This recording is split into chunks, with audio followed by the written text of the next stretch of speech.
Arkadaşlar hepinize merhaba, kanalıma hoş geldiniz.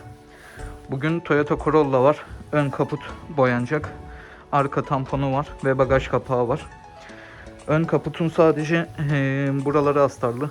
Burada hasar vardı sadece. Burasında ufak bir yeri vardı. Geri kalan kısımları 2000 zımpara geçip keçi geçtim. Arka tamponu neredeyse komple astarlı. Bagaj kapağı var. Bagaj kapağı da sadece bu taraf. Geri kalan kısımları keçe ve 2000 zımpara geçildi. Şimdi ilk öncelikle boyadan önce temizlik tineriyle silme işlemini yapalım peçeteyle.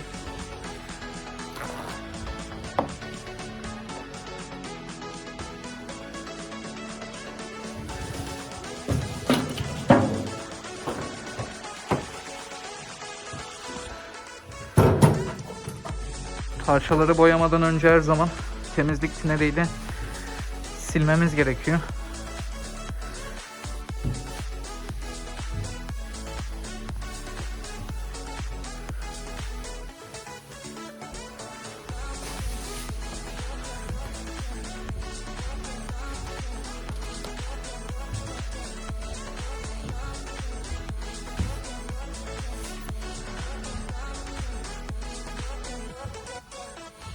Ben bunların hepsini silip kaydı yeniden başlatacağım. Evet arkadaşlar, parçaların hepsini komple temizlik tineriyle sildim, kuruttum. Şimdi gidelim boyamızı hazırlayalım ve tekrar fırınımıza gelelim. Evet arkadaşlar, boyamız bu. Metalik gri 1G3. Şimdi boyamızı açıyoruz. Boyayı açtığımız zaman her zaman ilk önce güzelce karıştırmamız gerekiyor dibinden. Cetvelimizi temizleyelim.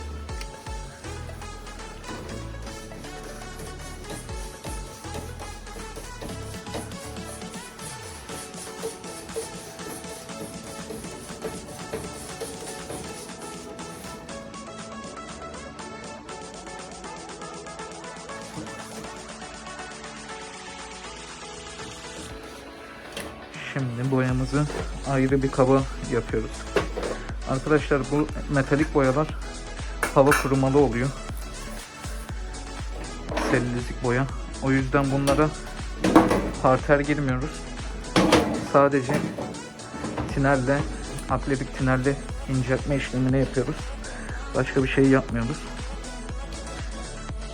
Şimdi şu kaba boyamızı alalım.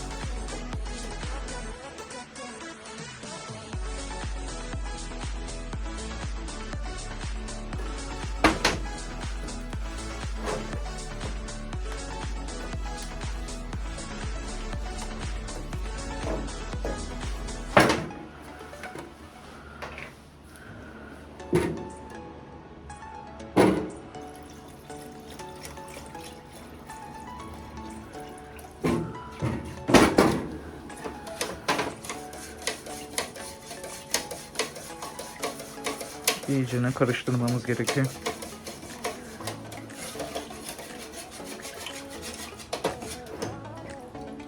Evet. Gördüğünüz gibi bu ayarda olması gerekiyor.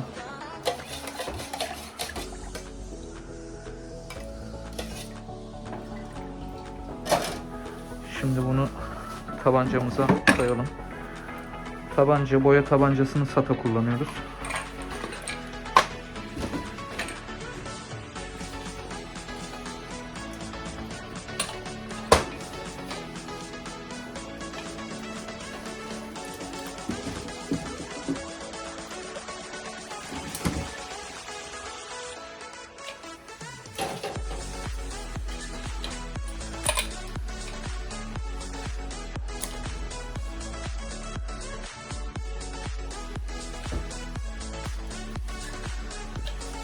Arkadaşlar boya süzgeci kullanmamız gerekiyor.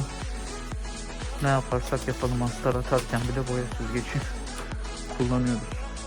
Kullanmak zorundayız.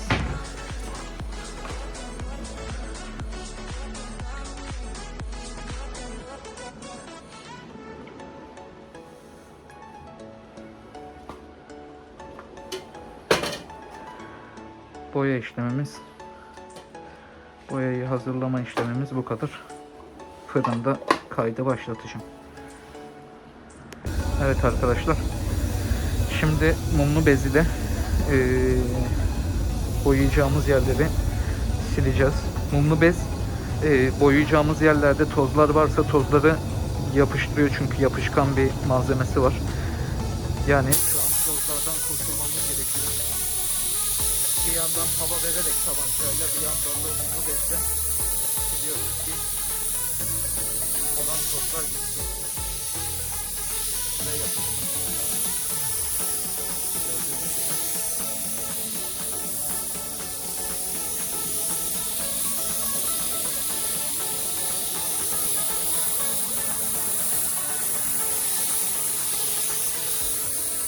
Ben diğerlerini de silip kaydı devam ettireceğim. Evet arkadaşlar, mumlu bezle sildim her yeri. Bütün boyayacağım parçalar mumlu bezle silindi. Şimdi ilk kat boyası atılacak. Videoyu sürekli bölerek devam ettiriyorum, parça parça, çok uzun olmasın diye. Videoyu ileri sarmasın, izleyiciler sıkılmasın diye. Kanalıma abone olup beğenirseniz mutlu olurum. En azından yeni attığım videolarda haberdar olabilirsiniz. Şimdi ilk katımızı atacağız. Burada kaputta ilk katımızı sadece şu bölgeye atacağız, astarlı olan bölgeye. İkinci katta tamamen yaygın bir şekilde boyamızı atacağız.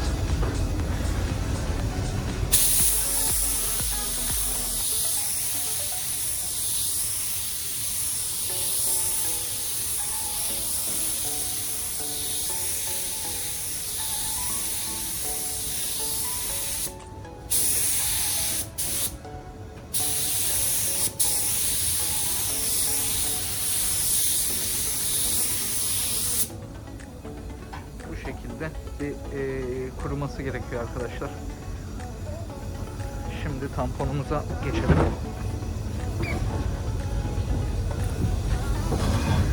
Tamponlarda ben genellikle arkadan başlıyorum çoğu zaman.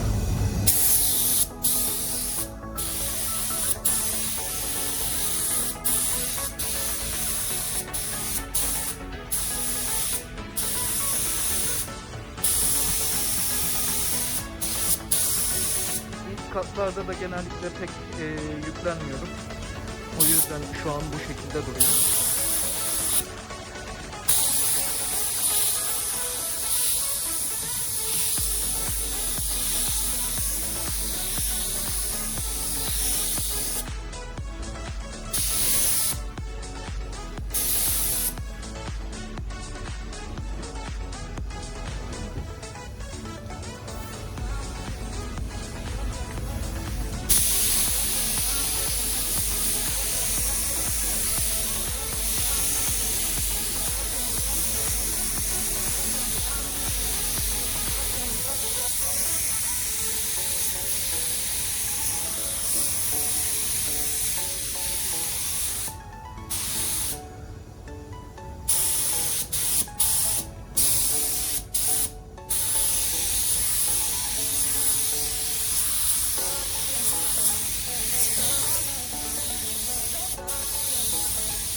Arkadaşlar, kaputumuzun da ilk katına attık. Şimdi bu bagaj bölgesinde de ilk başta astarlı yeri kapatıyoruz. Ondan sonra diğer katlarda komple atıyoruz.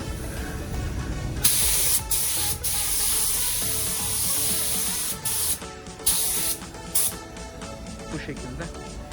Bu metalik boyalar hava kurumalı olduğu için daha kolay kuruyabiliyor. Yani 5-10 dakika içerisinde bekliyoruz. İlk katı çeksin diye katlar arasında 5-10 dakika bekliyoruz. İkinci katı atarken kaydı devam ettireceğim. Evet arkadaşlar, ben parçaların ikinci katına attım ıslak şekilde. Video çok uzun olmasın diye orayı kaydına almadım. Şimdi metalik boyalarda 2 kat atıyoruz. İkinci katı ıslak şekilde oluyor. Üçüncü katı duman halinde oluyor. Yani çok da duman değil ama biraz tozlama aşaması oluyor. Çünkü o tozlama alttaki kusurları kapatıyor. boyayı dengeliyor. O şekilde avantajları var. Kaputla bagaj kapağında hasarları harici, yani astarların olmadığı noktalara boya atmadım. Çünkü boyasında bir sıkıntı yok. Araba yeni araba. Keçesi geçildi. Astarını attık. Şimdi de yan taraflarına vernik atacağız. Yani hasarın olmadığı yerlere vernik atacağız.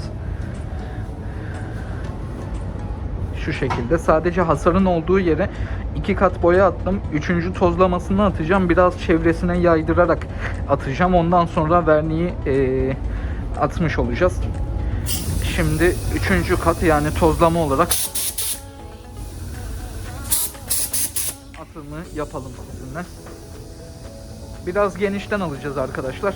Dumanı gitsin.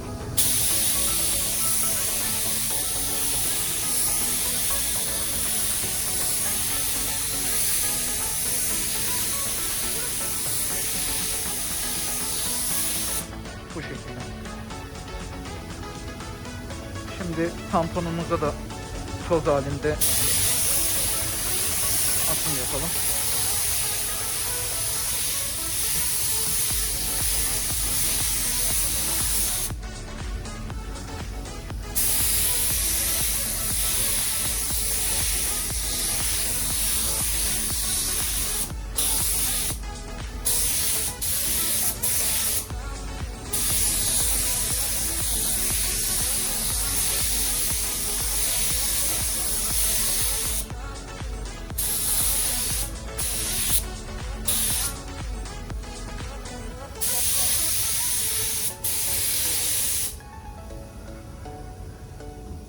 Bagajımıza da aynı şekilde etrafına gidecek şekilde atımımızı yapalım.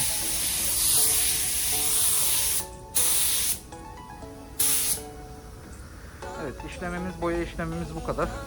Şimdi geçelim verniğimizi hazırlamaya. Arkadaşlar, şimdi verniğimizi atacağız. Vernik işlemimiz 2 kattan oluşuyor. Katlar arasında 15 dakika bekliyoruz. Tabanca ayarımızı yapıyoruz ilk önce. Bu şekilde iyi. Şimdi ilk başta kenarlardan başlıyoruz.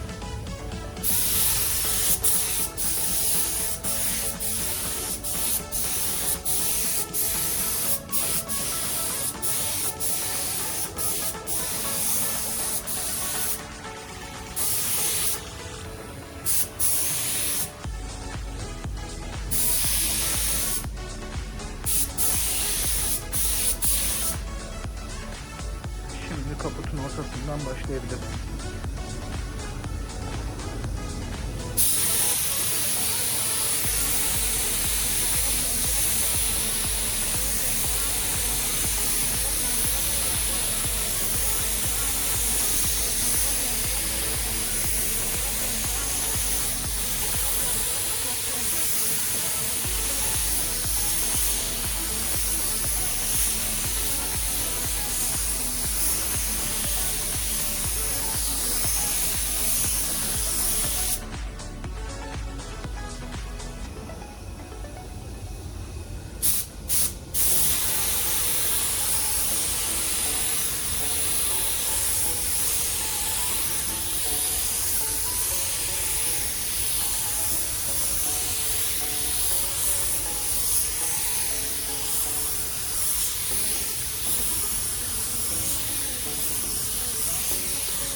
Tamponumuzu da atalım.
Evet arkadaşlar, ilk katımız çekti, bir 15 dakika bekledim. Şimdi ikinci katını atacağız. Tamponumuzdan başlayalım.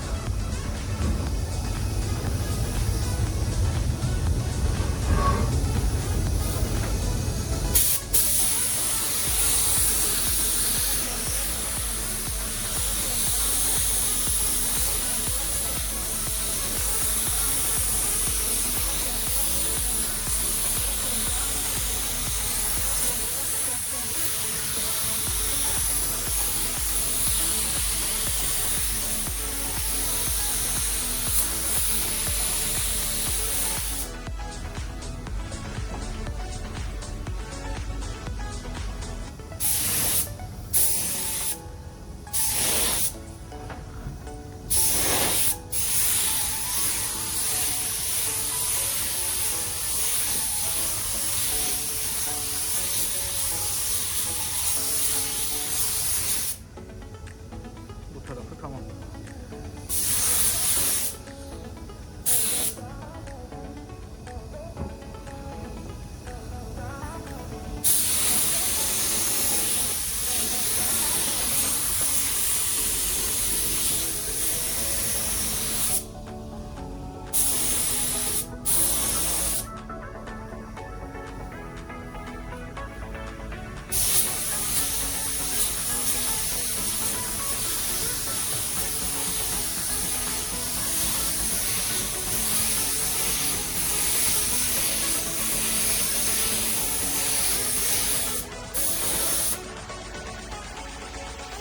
Ben yarım kalmasın diye ekleme yapacağım.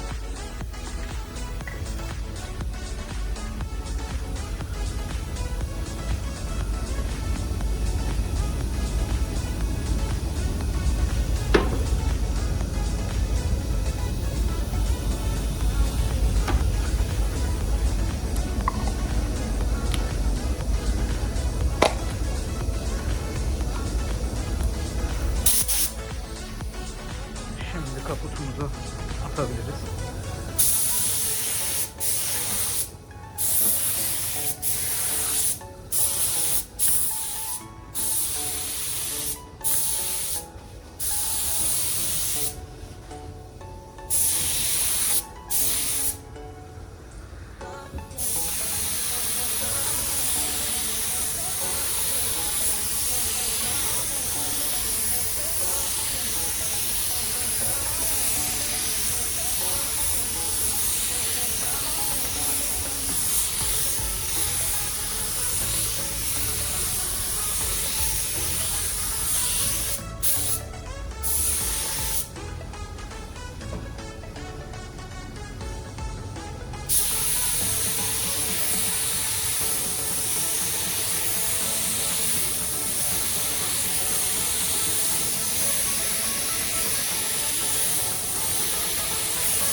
Evet arkadaşlar, boya işlememiz tamamlandı.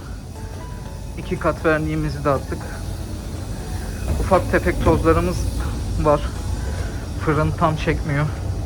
O yüzden bir gün geçtikten sonra aradan 2000 zımparayla o tozları alıp üstüne güzel bir pasta geçip o sorundan kurtulabiliriz. Tabi fırın daha güzel bir şekilde çalışsa, tozsuz bir ortamda olsa daha güzel sonuçlar elde edebiliyoruz ama şu an biraz sıkıntılı fırınımız. Kaputumuz bu şekilde. Tamponumuz bu şekilde.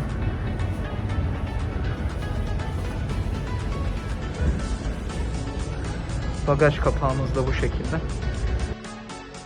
Arkadaşlar son hali böyle.